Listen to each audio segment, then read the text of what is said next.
The church would have loved for it to remain strictly a religious ceremony. Mm-hmm. We see in the 300s the beginning of Christmas sermons, special Christmas services. But the fact is, it's in the holiday. It's in a natural holiday period. Mm-hmm. In the pre-industrial world, particularly in the temperate zone, December is the time for feasting, because that's when the crop is in, that's when the grapes are harvested and the wine is made and the barley is in and the beer is made and the animals have been slaughtered and the bread has been made, the cakes have been made. There's no refrigeration. This doesn't keep. We have to eat it now. So it's a natural feasting period. And that's why everybody in the temperate zone has a midwinter festival. Also, it's the most barren time of the year, so you want in your house greenery to remind you that spring is going to come. Again, that's very common in all midwinter festivals.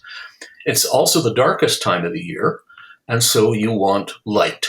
So those three things are associated with every midwinter festival and get latched on to the celebration of the Nativity extremely quickly. But certainly by the end of the 300s, churchmen are complaining about how it's being celebrated.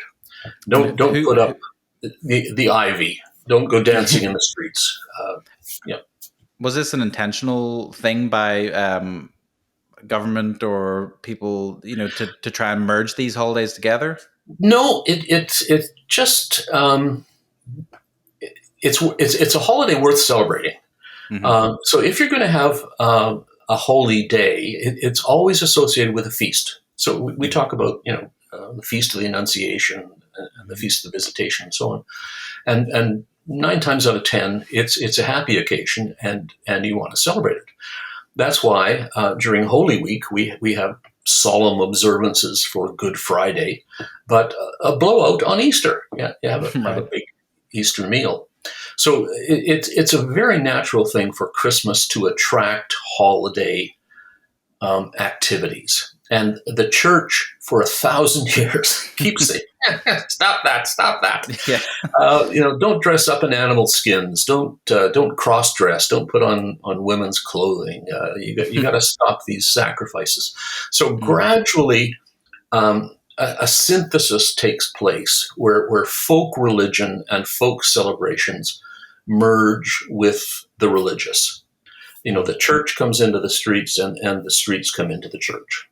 So by 1000 AD, you've got wonderful folk celebrations and lovely Christmas music being written, wonderful ceremonies inside the church, stars sliding down on wires to simulate the Star of Bethlehem, shepherds bringing sheep in, 3 wise men celebrated on the Feast of Epiphany 12 days after.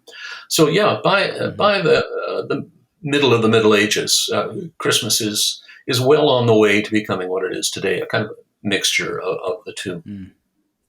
And which did the most influencing? Did Christianity influence culture more? Did the culture influence the Christian holiday of Christmas, in your opinion?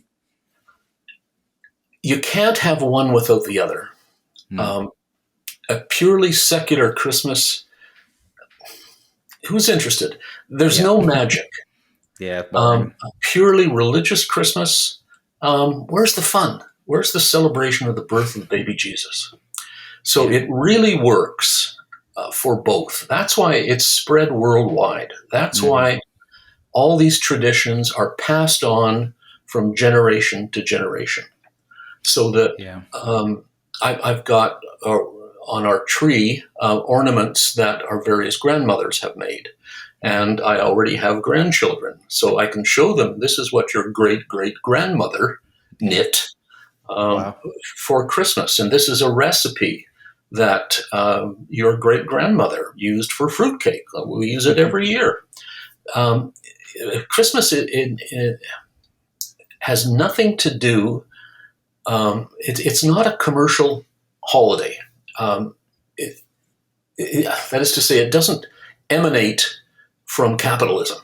Um, the consuming, the buying, that's done because families want it. Right. It's because they want it to be part of their family social economy. That's why Mm-hmm. they tell their kids about Santa Claus. That's why they go out and cut down a dead conifer and decorate it and put it in the living room. That's why they have foods that they don't have the rest of the year. It's magic, and it works Mm-hmm. for them, and that's why they'll do it again next year.